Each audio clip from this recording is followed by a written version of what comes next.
The vast chamber of the Galactic Council buzzed with laughter. Hundreds of alien representatives from across the Milky Way gathered to hear Earth's latest scientific claims. On the central platform stood Dr. Tom Reed, Earth's leading dimensional physicist, his face reddening as the chamber echoed with mockery. "You expect us to believe that your primitive species has detected dimensions beyond the standard 6. A tall, crystalline being spoke, its voice translated through universal communicators. "Even our youngest civilizations know better than to make such absurd claims." But Tom knew what his team had discovered. Back on Earth, in the underground facility beneath the Rocky Mountains, their sensors had detected something extraordinary. It wasn't just random data or equipment malfunction. They had proven the existence of the 7th dimension. The Galactic Council's chief scientist, a being of pure energy contained within a metallic shell, floated forward. "Perhaps we should remind our human friends that they only achieved faster-than-light travel 50 years ago. The arrogance of youth is amusing, but there are limits to our patience." More laughter filled the chamber. Tom gripped the edges of the podium, his knuckles white. He thought about the countless nights his team had spent analyzing the data, the breakthrough moments, and the pure joy of discovery. These aliens, with all their advanced technology, were blind to what humanity had found. Back on Earth, in the same facility where the discovery was made, Professor Mary White watched the council meeting through a direct feed. She turned to her colleague, Dr. John Peters, shaking her head. "They're not ready to accept it, are they?" John's fingers danced across holographic displays, monitoring the latest readings from their dimensional sensors. "Look at these patterns, Mary. The 7th dimension isn't just real. It's active. Something's stirring up there." The sensors showed waves of energy unlike anything ever recorded. Traditional physics couldn't explain the readings, but humanity's new theories predicted them perfectly. The waves twisted through reality in ways that defied conventional understanding. Meanwhile, in orbit around Jupiter, the first practical applications of their discovery were already taking shape. The massive shipyard, hidden from prying alien eyes by advanced stealth technology, housed Project Infinity. Engineers and scientists worked tirelessly, converting theoretical knowledge into tangible technology. Lead engineer Mike Cooper floated through the skeletal framework of what would become humanity's first 7th-dimensional vessel. "The power core installation begins tomorrow," he announced to his team. "If the aliens want to laugh at us, let them. They won't be laughing for long." Back at the Galactic Council, Tom Reed prepared to leave the chamber. A small, gray-skinned alien approached him privately. "Your species is young," it whispered, "but I sense truth in your words. Be careful. The Council fears what it doesn't understand." The warning was clear. Humanity's discovery threatened the established order of the galaxy. The older races had built their power on their supposed superior understanding of the universe. If humans had truly discovered something they had missed, it would shake the foundations of their authority. As Tom's ship departed for Earth, he received an encrypted message from Admiral William Harris. "Project approved. Full resources authorized. Time to show them what humanity can do." The message brought a smile to Tom's face. Let the aliens laugh. Let them dismiss humanity as primitive upstarts. In labs and secret facilities across the solar system, humanity was about to change everything. The sensors beneath the Rocky Mountains continued their silent vigil, recording the strange pulses from the 7th dimension. Each reading brought new understanding, new possibilities. The aliens had explored space. Humanity would explore reality itself. Professor White made one final entry in her log before ending her shift. "They laugh because they fear change. They mock because they cannot see. But humanity has always reached for the impossible, and now we're reaching beyond the very fabric of space-time. The galaxy isn't ready for what comes next." As night fell over Earth, lights burned in research facilities around the globe. Engineers refined their designs, scientists analyzed their data, and military planners prepared their strategies. Humanity had been dismissed as a minor power in the galaxy for too long. The laughter of the Galactic Council would echo for a while longer. But change was coming, change that would shake the galaxy to its core. And when it did, no one would be laughing anymore. Deep beneath the red sands of Mars, humanity's greatest secret took shape. The Infinity Engine project sprawled through vast underground chambers, carved out by automated mining machines. Dr. James Walker stood at the main observation window, watching as technicians assembled the massive device that would change everything. Power readings are stable at 300% above theoretical maximum, reported Jack, the lead engineer. His voice carried a mix of pride and disbelief. The seventh dimension is feeding energy directly into the containment field. James nodded, his eyes fixed on the pulsing blue core of the engine. They had moved the project to Mars after the first test on Earth had lit up every sensor in the solar system. Here, buried under kilometers of rock, they could work in secret. Admiral Lisa Stone entered the control room, her boots clicking against the metal floor. The Galactic patrol ships passed by again. Our surface camouflage is holding. They still think this is just a mining operation. Let them think that, James replied, turning from the window. How's the ship coming along? Lisa brought up a holographic display showing a massive vessel taking shape in a hidden crater. The TSS Prometheus will be ready for its first test flight in 3 weeks. We're installing the dimensional arrays now. The project had started small, just a few scientists investigating anomalous readings. But when they realized what they had discovered, everything changed. Humanity's leaders had poured resources into the project, knowing it might be their only chance to secure their place in the galaxy. In another chamber, researchers worked on the ship's control systems. Traditional pilots couldn't handle navigation through 7 dimensions, so they had developed a new interface. The neural link would allow human minds to comprehend and direct movement through higher dimensional space. Run the simulation again, ordered Dr. Robert Hayes, watching as test pilots interfaced with the prototype system. On screens around him, complex mathematical models showed how the ship would behave when it breached dimensional barriers. The early tests had been challenging. 3 pilots had suffered severe migraines, and 1 had experienced vivid hallucinations. But they were making progress. The human mind, it turned out, was more adaptable than anyone had expected. Back in the main chamber, James reviewed the latest security reports. They had caught another alien probe trying to scan the facility. The automated defenses had destroyed it, making it look like a meteor impact. But the incidents were becoming more frequent. They're getting suspicious, Lisa noted, reading over his shoulder. The Dominion especially. Their ambassador has been asking questions about our increased resource consumption. Let them ask, James replied. We're almost ready. Once the Prometheus launches, it won't matter what they suspect. In the testing chamber below, the Infinity Engine pulsed with otherworldly energy. Each pulse sent ripples through reality itself, distorting space and time in ways their instruments could barely measure. The power they were tapping was beyond anything the galaxy had seen. A junior technician rushed into the control room. Sir, we've detected something new. The engine, it's not just drawing energy from the 7th dimension. It's creating stable pathways. We could potentially move matter through them. James and Lisa exchanged looks. This was beyond their most optimistic projections. The Prometheus wouldn't just be powerful. It would be able to ignore the basic rules of physics that limited other ships. Begin final integration, Lisa commanded. I want the engine installed in the Prometheus within 2 weeks. We need to be ready. As the order went out, activity in the facility intensified. Teams worked around the clock, knowing that every moment counted. Somewhere out there, the galaxy's powers were moving against Earth, not yet realizing that humanity had changed the rules of the game. In his private quarters that night, James recorded a log entry.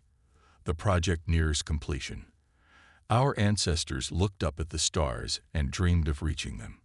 We looked at reality itself and found a way to bend it to our will. The galaxy thinks they know what humanity is capable of. They're about to learn how wrong they are. The Infinity engine continued its rhythmic pulse, each beat bringing humanity closer to its destiny. Soon, very soon, the power of the seventh dimension would be unleashed, and the galaxy would never be the same. The message from the Dominion arrived on a quiet Tuesday morning. Every screen on Earth simultaneously displayed the same image, a towering figure in ornate armor, its crystalline face reflecting countless smaller versions of itself. "People of Earth," the figure began, its voice translated into all human languages. "Your defiance of galactic order ends now.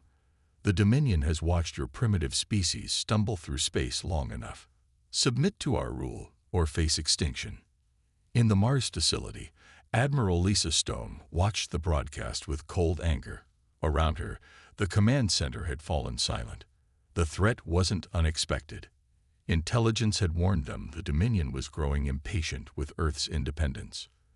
"They're positioning their fleets," reported Captain Mark Thompson, monitoring the long-range sensors.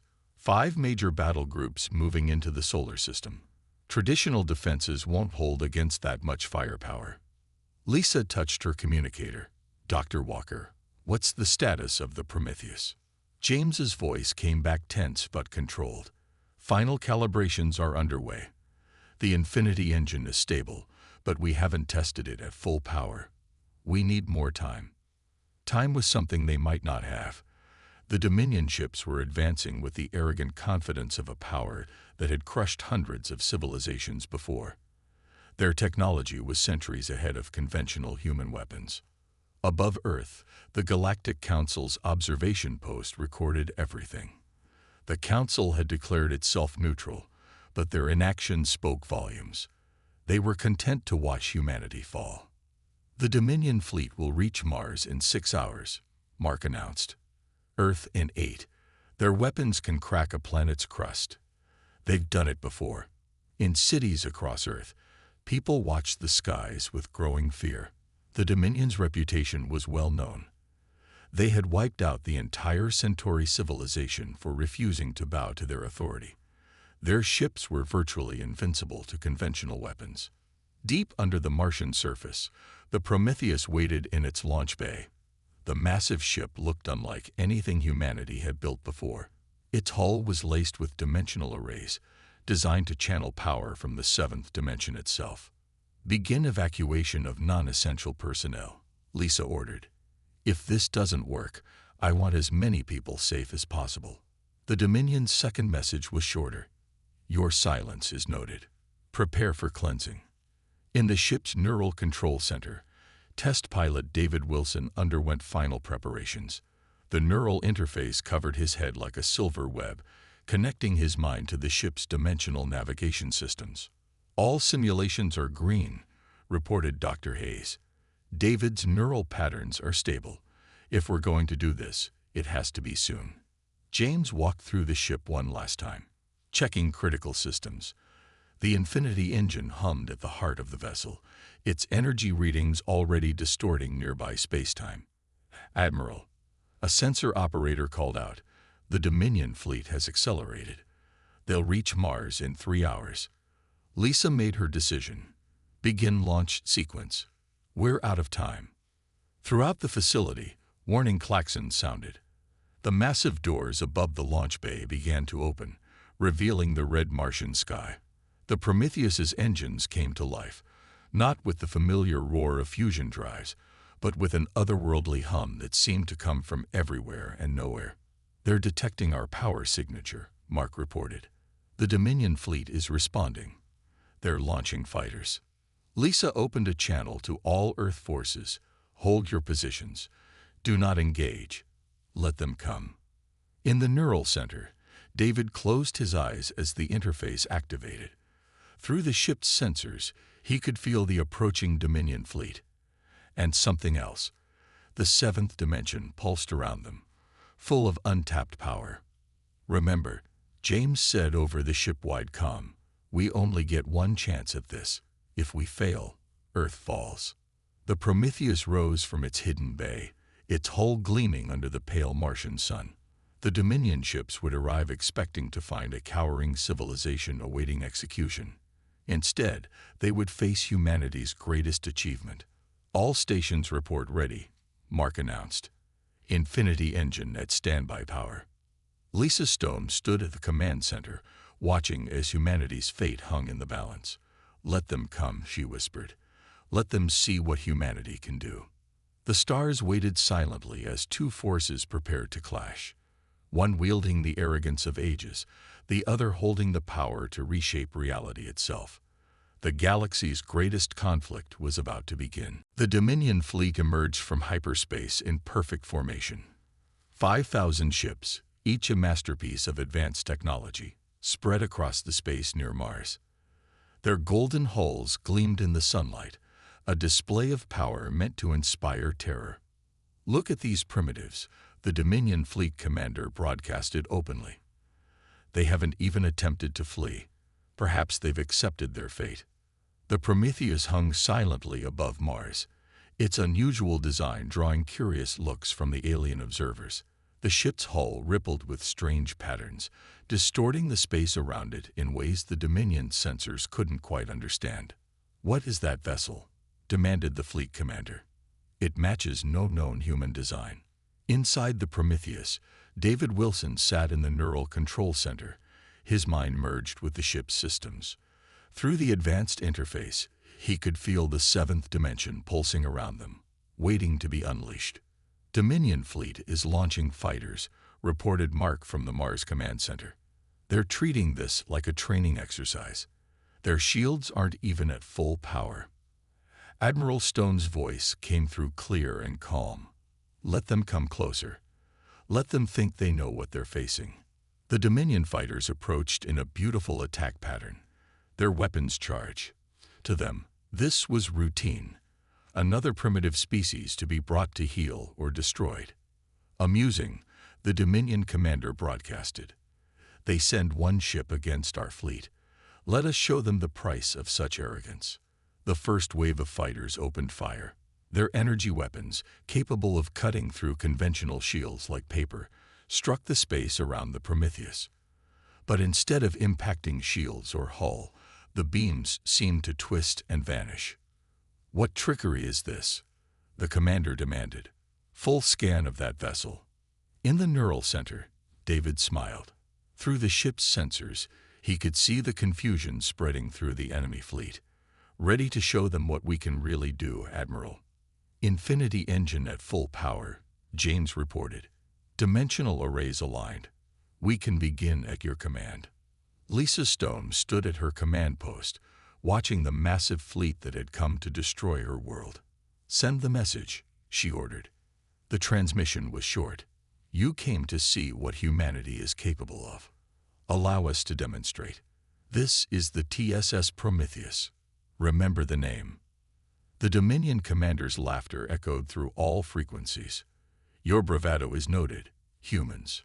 Now watch as we—" His words cut off as the Prometheus began to change. The ship's hull rippled like water, patterns of light dancing across its surface. The space around it began to fold in impossible ways. "What are they doing?" a Dominion sensor operator shouted. "These readings make no sense." The Prometheus pulsed once, and reality shuddered. The ship seemed to exist in multiple places at once, its form overlapping with itself in ways that strained the mind to comprehend. David's voice was steady as he reported, "Seventh dimensional interface stable. All systems responding. We have full control." In the Dominion fleet, alarms began to sound. Their advanced sensors, designed to detect any known form of technology, were showing readings that should have been impossible. "Impossible," the commander roared. "No species can manipulate dimensional space at this level. All ships, open fire. Destroy that abomination." The Dominion fleet responded, thousands of weapons powering up simultaneously. They expected to see the human ship vaporized in an instant. Instead, the Prometheus simply shifted, not through normal space, but through dimensions the Dominion's weapons couldn't reach. Their massive barrage passed through empty space, while the human vessel appeared to dance between realities. "Send word to the Dominion High Command," the commander ordered, his voice shaking. The humans, they've done something impossible. They've. His words trailed off as he watched the Prometheus begin its real demonstration. The ship that had seemed so small and insignificant was about to show the galaxy exactly what humanity had achieved. In the neural center, David felt the full power of the Infinity engine flow through the ship's systems. All parameters nominal, he reported. Beginning combat operations. The galaxy's greatest power was about to learn that they had made a terrible mistake. Humanity wasn't just another primitive species to be conquered. They were the ones who had unlocked the power of the seventh dimension itself, and they were about to change everything. The Prometheus moved in ways that defied conventional physics. Through David's neural interface, the ship responded to his thoughts with perfect precision, sliding between dimensions as easily as a fish moves through water. "Target their command ship," Lisa ordered. "Show them exactly what they're dealing with." The Dominion flagship hung at the center of their formation, its golden hull bristling with weapons. Its commander watched in growing horror as the Prometheus simply vanished from normal space. "Where did they go?" he demanded. "Find them."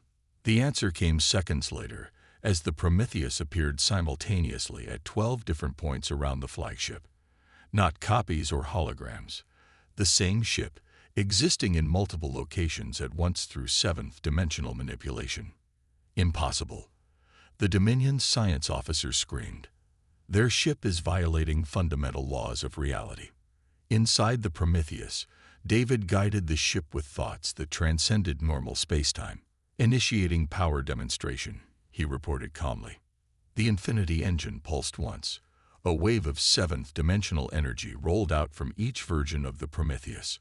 Where it touched the Dominion flagship's shields, reality itself seemed to bend. "Our shields." The Dominion commander watched in disbelief as their most advanced defensive technology simply ceased to exist. The energy hadn't overwhelmed the shields. It had bypassed them completely by moving through higher dimensions. "All ships, destroy that vessel," he ordered desperately. "Use everything we have." 5,000 ships opened fire simultaneously. Energy beams and plasma torpedoes filled space in a display of firepower that could have destroyed a small moon. David simply shifted the Prometheus through the seventh dimension, letting the attacks pass harmlessly through the space where the ship had been, and was, and would be. Through the neural interface, he could see the paths of possibility, choosing which reality to make real. "Their weapons are useless," James reported from the engine control room. "The seventh-dimensional field is holding perfectly." In the Dominion fleet, panic began to spread. Their sensors couldn't track the human ship properly. It seemed to exist everywhere and nowhere, defying their understanding of physics. The Prometheus appeared directly above the flagship, its hull rippling with dimensional energy. With careful precision, David extended a finger of seventh-dimensional force. The flagship's hull split open without a sound. Not destroyed or broken, simply separated as higher dimensional energy ignored the bonds holding the atoms together. "This is impossible." The Dominion commander's voice shook with fear. "We are the most powerful force in the galaxy. We cannot be defeated by primitives." Lisa's voice cut through all frequencies. "You came to our home and threatened our people. You thought us weak. Now you understand. Humanity hasn't been hiding in fear. We've been preparing." The Prometheus demonstrated its power again. It moved through solid matter as if it didn't exist, passing through Dominion ships without leaving a trace. Weapons fire curved around it in impossible ways as David manipulated the fabric of spacetime itself. "Their entire fleet is breaking formation," Mark reported from Mars Command. "They're trying to retreat." In the neural center, David felt the power of the seventh dimension flowing through the ship. He could see the fear in the enemy fleet, not just with sensors, but through higher dimensional awareness that showed him the very essence of reality. "No more demonstrations," Lisa commanded. "End this." The Prometheus pulsed one final time. Reality rippled around the Dominion fleet as seventh-dimensional energy cascaded through their ships. Systems failed as fundamental forces stopped working the way they should. What are you? The Dominion commander's last transmission was barely a whisper. We are humanity, Lisa replied. Remember that when you report to your leaders. Remember what happens when you threaten Earth. The Dominion fleet retreated in disarray, their mighty ships fleeing from a single human vessel. They had come expecting to find primitives. Instead, they had encountered something beyond their comprehension. In the Mars facility, celebrations began. But James Walker stood quietly, watching the Prometheus through the observation window. They had changed everything today. The galaxy would never be the same. And this was only the beginning. The Dominion's retreat didn't last long. Their pride, wounded by a single human ship, demanded revenge. Within hours, their entire fleet had regrouped, now joined by reinforcements from nearby systems. 10,000 ships, Mark announced from his sensor station. They've called in everything they have in this sector. The Prometheus hung silently in space, its hull shimmering with dimensional energies. Inside the neural control center, David remained perfectly calm, feeling the pulse of the seventh dimension through the ship's systems. You had your chance to retreat. The Dominion Grand Admiral's voice boomed across all frequencies. Now witness the full might of our empire. The alien fleet moved in a massive sphere, completely surrounding the Prometheus.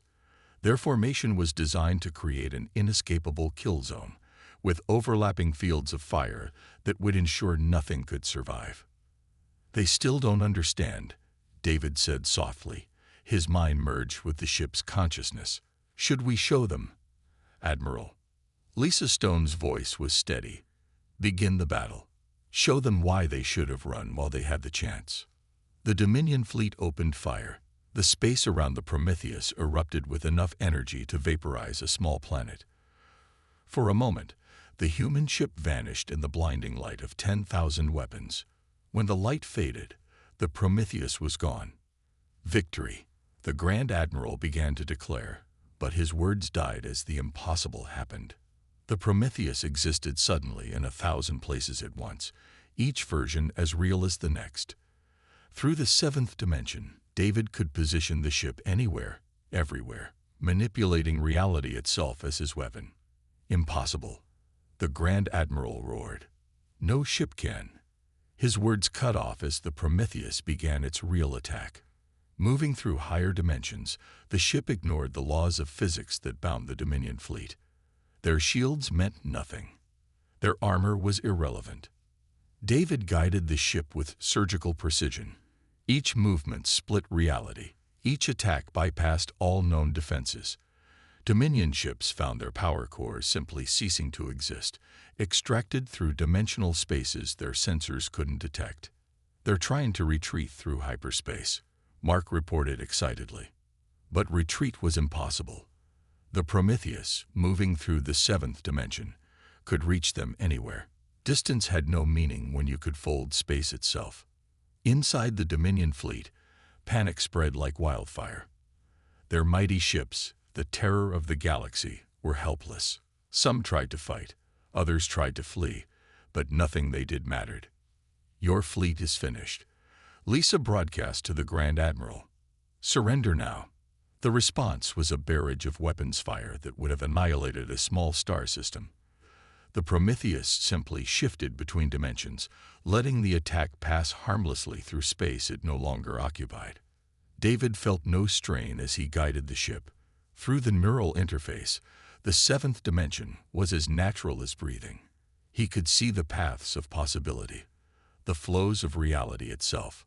One by one, the Dominion ships fell silent. Not destroyed. Humanity had no need for such brutality. Instead, their systems were systematically disabled by precise seventh-dimensional manipulation. 5,000 ships neutralized, Mark reported. Half their fleet dead in space.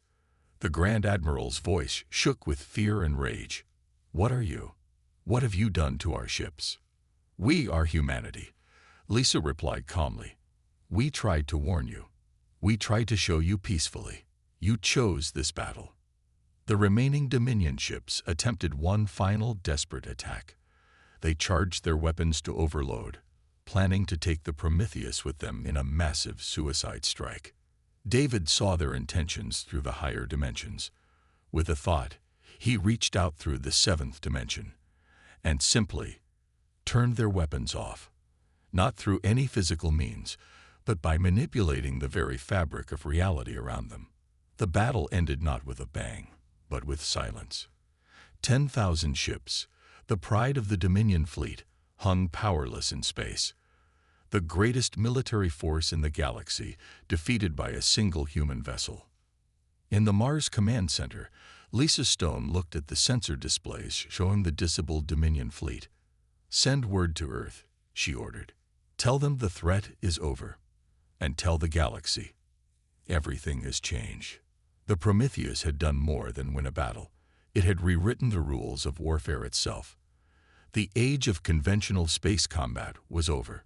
The era of dimensional warfare had begun, and humanity held the key. 1 month after the Battle of Mars, the Galactic Council chamber was silent. No one laughed now. The same representatives who had mocked humanity's claims about the seventh dimension sat in stunned silence as they watched recordings of the Prometheus in action. "We have called this emergency session," the council leader announced, "to address the shift in galactic power. Humanity has demonstrated capabilities beyond anything we thought possible." Dr. Tom Reed stood at the podium again, but this time there was no mockery. Every eye in the chamber watched him with a mixture of fear and respect. "The power of the seventh dimension is not meant to be a weapon," he began. "What you witnessed was humanity defending itself. Now we offer something more valuable: partnership." The chamber erupted in whispers. After demonstrating such power, humanity was offering cooperation instead of dominance. It defied centuries of galactic political tradition. Admiral Lisa Stone stepped forward, joining Tom at the podium. "We have prepared a proposal. Earth will share its dimensional technology with peaceful civilizations. In return, we ask for recognition of human space and participation in galactic governance." From their seats, the Dominion representatives watched silently. Their once mighty fleet was still undergoing repairs. The battle had shattered their reputation as the galaxy's supreme military power. "Why should we trust humans with such power?" a crystalline being asked. "Your species is young, unpredictable." James Walker, who had helped build the Infinity Engine, stood to answer. "Because we understand something you've forgotten. Power without wisdom leads to destruction. We don't want to rule the galaxy. We want to help it grow." To demonstrate their sincerity, Earth revealed its plans for peaceful applications of seventh-dimensional technology. Medical devices that could heal by manipulating reality itself. Transportation systems that could eliminate scarcity across worlds. Energy sources that could power entire civilizations without harm to the environment. "The Prometheus was built to defend," Lisa explained. "But this technology can do so much more. Imagine ships that could rescue people from natural disasters by ignoring physical barriers. Devices that could clean polluted worlds by extracting contamination through dimensional manipulation." The council chambers filled with excited discussion. Species that had looked down on humanity for centuries now saw potential allies instead of primitives. "There will be conditions," Tom continued. "Any civilization receiving this technology must commit to peaceful use. We will not create more weapons. The era of warfare must end." The Galactic Council voted overwhelmingly to accept Earth's proposal. Humanity would join the Council's leadership, helping guide the galaxy into a new age of dimensional science and cooperation. In orbit above Earth, the Prometheus was being converted. Its military systems were being replaced with research equipment. The ship that had saved humanity would now help explore the mysteries of higher dimensions. David Wilson, still the ship's pilot, sat in the neural center, feeling the familiar pulse of the seventh dimension. "Ready for our first research mission," he reported. The Prometheus's first peaceful mission would take it to the edge of known space, not to conquer or fight, but to explore and understand. In the Mars facility, now transformed into a training center, Scientists from 100 worlds learned to understand the seventh dimension. Human instructors taught them not just the technology, but the responsibility that came with such power. We stand at a crossroads. Lisa addressed the first class of alien students. The power to reshape reality comes with the duty to use it wisely. Remember that. Back in the council chamber, the final treaties were signed. The galaxy's political structure was transformed. No longer would military might determine leadership. Knowledge, wisdom, and the responsible use of power would guide their future. Tom Reeb made the final entry in his log. Today marks the true beginning of humanity's journey. We reached for the stars and found something greater, the power to change reality itself. But our greatest achievement isn't the technology. It's choosing to share it, to help rather than dominate. The galaxy laughed at us once. Now they stand with us as partners in building a better future. The age of warfare was over. The age of exploration and cooperation had begun. And humanity, the species that had unlocked the power of the seventh dimension, would help guide the galaxy into this new era. Not through force or fear, but through wisdom and shared progress. The galaxy would never be the same. And that was exactly what humanity had hoped for.